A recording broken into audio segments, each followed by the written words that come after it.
Hello everyone, and thank you so much for joining us at Act 3. As you probably noticed by now, I am not Kathy Holmes. My name is Kevin Wagner, and I'm going to be your host for this episode. Our good friend and fearless leader, Kathy, wasn't able to be here tonight. However, she was able to put together a really good show. She has, as always, assembled her wonderful team of volunteers behind me, and she's put together some really good guests. We're going to be talking tonight to people from the Nanaimo Military Museum, the Coco Café. We're going to be speaking to a reverse real estate mortgage advisor, someone from an organization called Happy Petals. It's going to be a great show. There's a lot going on. So we hope you'll stick with us. And like Kathy would say, grab that warm beverage. Make yourself cozy. There's a fall chill in the air. You are watching Act 3, I promise you. Roll the credits. I'm sitting on the edge of love and happiness. Never experienced such a moment as this. So if you got that good feeling in your body and you want to bring this moment to life, come with me, we'll hit the town. Let's go right now and live the life. I just want to shine like the sky up like a sunset, living with no regrets. I just want to shine. Thanks, Kevin. I would like to welcome Brian McFadden, who's the board president of the Vancouver Island Military Museum. Thanks so much for joining me today. Oh, thanks for having me. Can you tell me a little bit about the history of the Vancouver Island Military Museum? I'd be happy to. We've been a society since 1986, so next year is our 40th year. We started off life in what was then the Rutherford Mall and moved from there to, in 2010, to our current location. We started off with just a few artifacts and a few volunteers in a storefront. Graduated from that to full store and then 2 stores in the mall. And by 2010, we were looking for new premises. We had just run out of space. And fortunately, the premises that had been vacated by the Nanaimo Museum was available. And that's at 100 Cameron Road in downtown Nanaimo. And so we approached the city council, asked if we could lease the building, and they unanimously agreed. And so since we moved in 2011 till today, that's been our home. Well, that's great, and certainly a great decision on the part of our city council to allow you to be in that building. I actually visited while you were in Rutherford Mall. It was very small, but it was great. You have a lot of volunteers. As I understand it, you are all volunteers at the Military Museum. Do you want to tell us a little bit about what the volunteers do and how you engage them? Well, we are a total volunteer organization, although we have just recently hired a general manager who will help us manage the future of the museum. But our volunteers, at one time they were all veterans. Now we have a mixture of veterans and people who have been school teachers, people who are just really interested in military history. So volunteers can volunteer for a full day or they can volunteer for half days. So there's generally 2 or 3 people every day, 2 in the morning, 2 in the afternoon. And we operate from 10 till 3 o'clock. And our job is to welcome our visitors, tell them a little bit about the museum, and then send them on their way to tour the building. We have a brochure which explains all of our artifacts and our exhibits. All of the artifacts we have in the museum have been donated by local people. It's amazing. There's rarely a month goes by that someone doesn't bring in something that's been in an attic or a basement for, in some cases, over 100 years. So we have quite a collection, That sounds great. So what is the Vancouver Island Military Museum planning for Remembrance Day? Do you have anything special lined up? Yes, that's one of our busiest days. We will have as many as 300 to 400 people visit the museum on that day. Normally we would be closed on statutory holidays, but we're always open for Remembrance Day. And because we're so conveniently situated close to the cenotaph, that once the service is over, then hundreds of people stream down Front Street and visit the museum. The Master of Ceremonies generally, and in the last few years it has been Councillor Ian Thorpe. He announces that the museum is open. There's no charge for entry. And so we welcome everyone. And it's a very, very busy day for us. And we're gratified, of course, that so many people are attending the service and also that come to visit us in the museum. Well, we're very gratified that you're there and certainly serving this community. I sure hope you get a lot of visitors on that day. And thank you again so much for coming and letting us know. Nice to know there's some place to go and talk to veterans as well. You know, if you've got a spare afternoon or a spare hour, to be able to pop over and make them understand how very grateful we are for everything that they've done for us. Yeah. Now we're going to send it back to Kevin, and he's going to introduce his guest. Thank you very much, Rita, and thank you to our viewers for joining us. I am joined today by Geraldine. Geraldine is with Happy Petals, and she's going to tell us all about it. Geraldine, thanks very much for joining us. Thank you, Kevin. I'm delighted to be here. I'm not familiar with Happy Petals. For our viewers who might also be in the same boat as me, tell us a little bit about what it is. Happy Petals is my own business that I run by myself, and the main purpose is to help small businesses get found online. So in traditional searches like Google search and the expanding world of AI search. Sure enough. AI seems to be kind of creeping into the conversation a lot more lately. It's becoming a bigger component in that field, isn't it? Very much so. People who've been working in search engine optimization for decades say the last 18 months or so has been some of the biggest changes they've seen compared with the previous 10 years or so. So somebody that has a business or a website, with AI kind of coming into more prevalence, they might not be properly equipped. Is that the idea, that AI can further enhance that search optimization? Is that the idea? Well, AI tools need to search just as Google has also had to search. So having the fundamentals of SEO are important for any website. But to be found in tools like ChatGPT, you also want to be really clear about what's special about you. Because if you've used ChatGPT yourself, you'll know that you're often asking really long questions. Yep. So instead of saying like plumber Nanaimo, you might say I'm looking for an experienced plumber for replacing a gas hot water tank on the weekend who has good reviews. Yep. So you want to have a lot of detail on your website so that the AI tools can find what they're looking for when they're doing their very quick searches after someone does a query. Sure enough. And like you say it's quick searches. Like that's kind of our tendency almost, isn't it? As humans, or maybe societally, like we're conducting quick searches. We don't really give ourselves the time to research it in depth. So optimizing a search for your own website is so important, so you can kind of catch people's attention, I presume.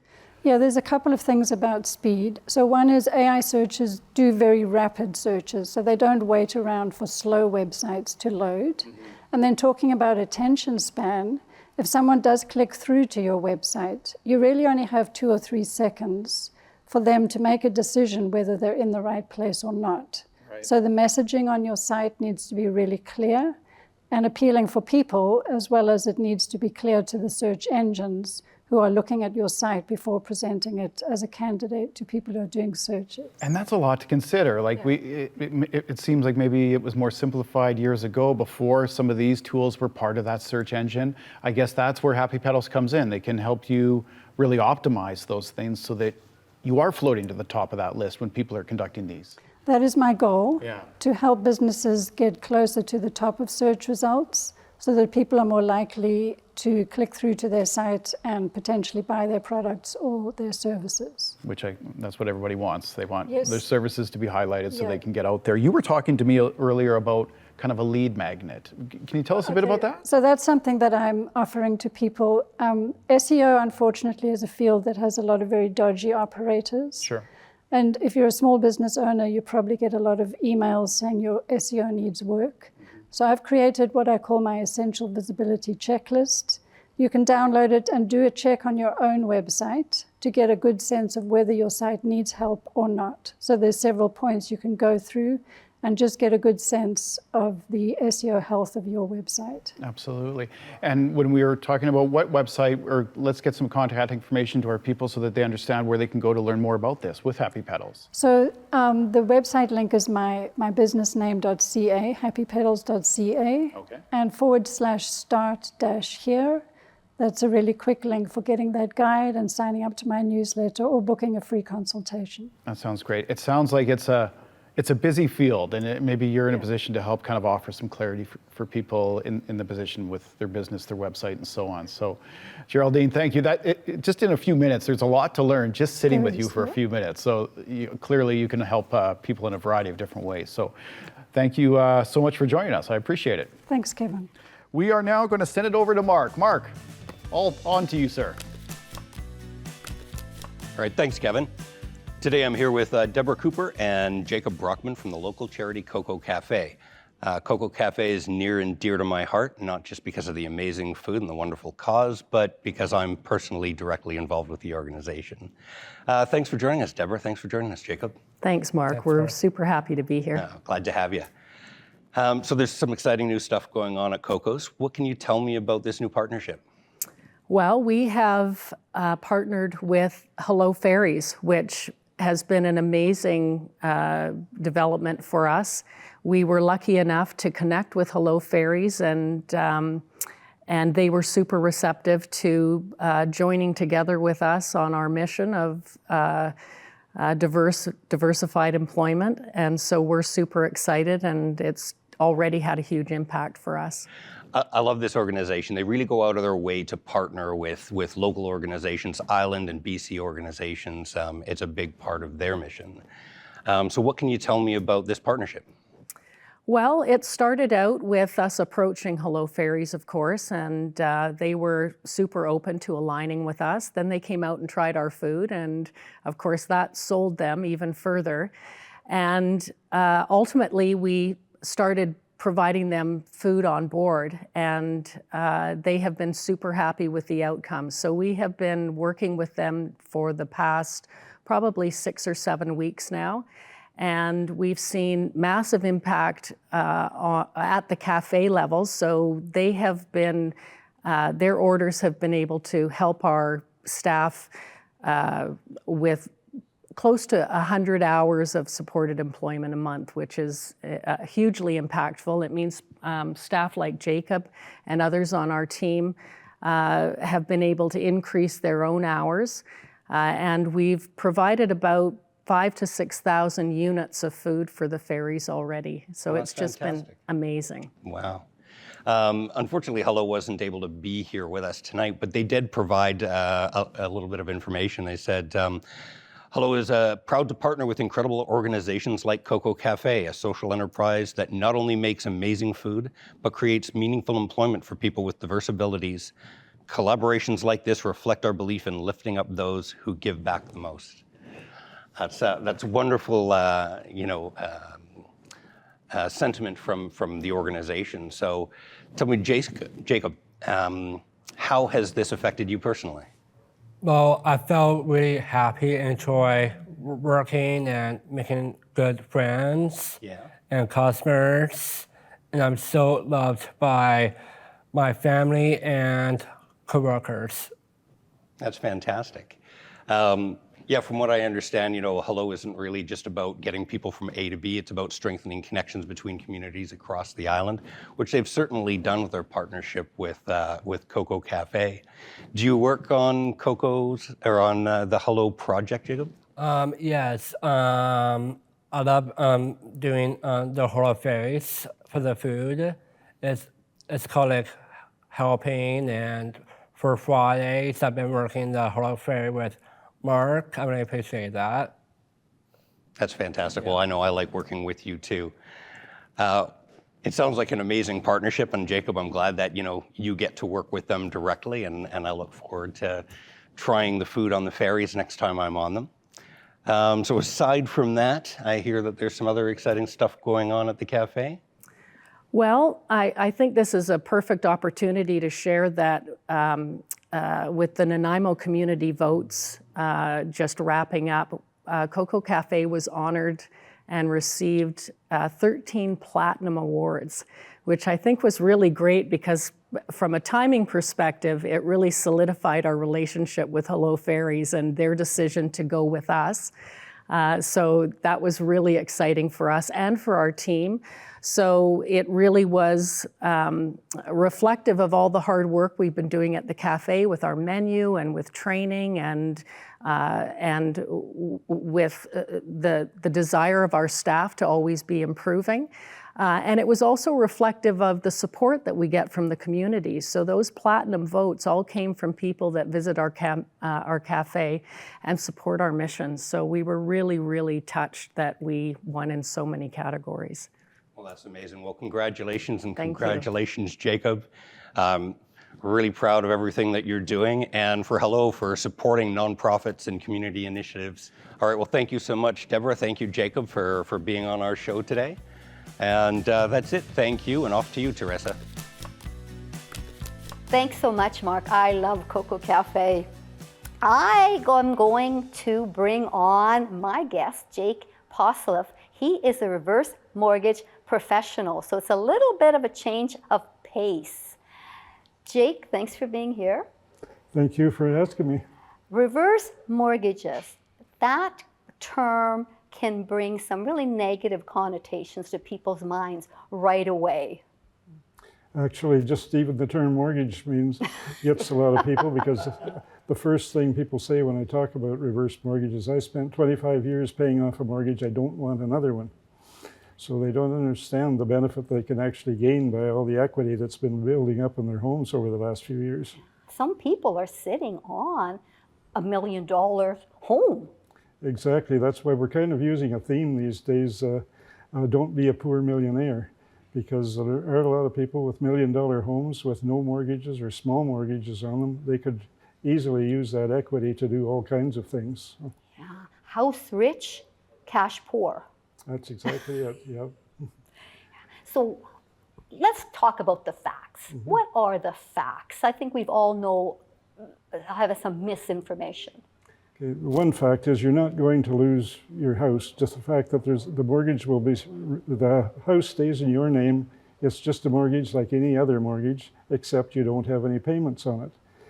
And when you do get a reverse mortgage, you don't have to take the whole amount. For example, if you got $400,000 against your $800,000 house, you can take $200,000 up front to do what you want or pay off a mortgage, and you can take the rest of it on a monthly basis if you want to, or an annually basis, whatever you want to do. Yeah. Or maybe travel. That's one of the biggest reasons of traveling. You can travel, you can invest, you can give an early inheritance to your children. One of the biggest, of course, these days, and what we pay a lot of attention to, is you can stay in your own home and afford to pay for home care people to come in and look after you. Yeah, and that can be very expensive. It can. Mm-hmm. But it's so necessary for many people to stay in their homes. That's the place they love. That's where they raise their children. That's where they want to be. Exactly. Yeah, and it's very simple to do. The whole process is quite simple. There's a simple appraisal. You put it in place. The amount of money you can get out is based on the age of the youngest partner in the marriage. If you will see the ads saying you get 55% if you're over 55. Not likely. At that age, you'll get more like 30 or 35%. The older you are, the more money you will get, a bigger percentage. And 35% of $1 million is still a sizable amount to use to have kind of fun in your life. You've scrimped and saved and worked hard all your life, and now you get the chance to have a little bit of fun with that money. No, that's exactly right. I do have one customer that he and his wife took out the reverse mortgage. They had a lot of money. They spent it. So now they wanted another one because they want to continue traveling all around the world. So they took out more to do exactly that. Yeah, I always say, spend my last dollar before I'm dead. You know? With reverse mortgages, and you did touch on this, is that you're never going to lose the house. And in fact, often it's the reverse, that you actually aren't even really affecting the equity. Tell us about that. Well, when you people say they're building up the equity, the mortgage interest is being added to your mortgage all the time. So yes, your mortgage is going up, but say you are paying 6.5% interest on that, and your mortgage is 35% of the house. Well, okay, yeah, that third of it is going up, but your whole house, which you own the house, is say worth $800,000 or $1 million, it's probably going up at 2% a year or so. So in actual fact, your equity stays roughly the same. It's a wash. Yeah. So, Jake, you're going to be at the Nanaimo Senior Services Health and Wellness Fair coming up on October 23rd. I think there's going to be a poster up with information about that. And you're going to do a presentation on the facts. So if people want to come, they can come to the Seniors Health and Wellness Fair on October 23rd at Beban Park and hear more. And we've got 60 other exhibitors there talking about all kinds of seniors, there's seniors products and services that people can come and research products and services for healthy aging. So you're going to be there. I'm going to be there, and I'll be making a presentation which will present everything we've discussed here in a lot of detail and what you can do and what you shouldn't do. And wonderful. Thank you so much, Jake. This has been very informative. well, I appreciate the opportunity. Thanks. All right, Jeremy, I think you are up next. Thanks, Teresa. I'm here with Carrie Pesey from the Hamilton Wetland and Forest Preservation Society to tell me about an exciting new project that's happening. Hi, Carrie. Hi. Carrie, I don't know very much about the Hamilton Wetland and Forest Preservation Society. Please fill me in. I will. Just beyond Qualicum Beach is an incredible ecosystem, 360 hectares with a 36-hectare wetland, and it's privately owned. And basically what our group does is raise awareness of the need to protect it, the entire thing. Well, what'll happen to this area if you don't protect it, Carrie? Well, it's owned by Island Timberland / Mosaic, and ideally we'd like to lock it down. It's been over 20 years that people have been trying to preserve it. So are you allowed to access the land right now? Or are people able to walk and enjoy it right now? Oh, for decades. And basically it's a use at your own risk scenario. Mm-hmm. So if a tree falls on you or a bear eats you, you can't sue the owners. Why is this area important to where you're from? It's so loaded because I'm like a walking encyclopedia, right? And so you can easily shut me down if I go too long. But the wetland itself is 36 hectares and it sits within 360 hectares. A lot of it is peat and therefore the most effective carbon sink going. And with climate change being what it is, that's really significant. It is the most prolific waterfowl brood marsh between Nanaimo, Port Alberni, and Cumberland. It's a beautiful bird. It's a birder's paradise because over 120 species of bird have been recorded there. And the biodiversity is stunning. There are dragonfly, a study on dragonflies has been done, the Odonata of Hamilton Marsh, and it's beyond incredible. And it is also within the coastal Douglas fir ecosystem, which is rare and diminishing. So you're talking about a very ecologically significant area that's been enjoyed by generations of folks there that also stands to be at risk in the future, that has an uncertain future. So what is your society hoping to do about that? So at the moment, most recently it was announced that the Regional District of Nanaimo entered into a conditional agreement with Island Timberlands / Mosaic to preserve the entire 360 hectares. And this isn't the first flyby. There have been about 3, and 2 of them took place before I showed up, and they were for a wetland and a buffer. Well, when we heard that of the one, I think it was 2009, that's when we put our heads down and determined that we needed to educate anyone and everyone about the significance of it. And we are actually the Hamilton Wetlands and Forest Preservation Society. And we came up with that name because there's a lot of vernal pools that surround it. And it is so rich in amphibian life and just wildlife. I mean, it's amazing. And it's untouched, basically. So tell me more about what this conditional agreement means and how it can work the way that we'd like it to. So the conditional agreement, basically, we're in a super tight deadline. Mm-hmm. So there's a certain amount, I think it's 21.5 that the RDN is looking to finance. And then we have to raise, we being the collective we, which includes various partners, have to come up with $7.5 million in order to close the deal. And we need to do that by the end of January. So the pressure is on.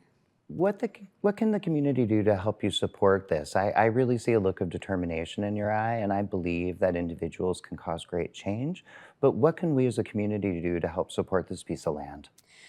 The most important thing is to spread the word about it. We give tours on occasion. We have one coming up Sunday, Thanksgiving weekend, which I think will be in the background when this We'll just happens. be airing that day. Yeah. Oh, good. Well, anyway, the best thing people can do is help us find benefactors who value the wildlife and the ecosystems, because the truth is, when we, there are many groups involved in this, it's not just me, when we preserve it, I can rest easy because it's not for me, it's for the water, for the wildlife, and the future. Other people's kids. We want to have a good climate for them, right? We want to leave a world that has big natural pieces. I really hear that, for the water, for the wildlife, and for the future. Yeah. While you've been talking, we've been putting your website underneath, and I'd encourage folks to reach out to you, Yes.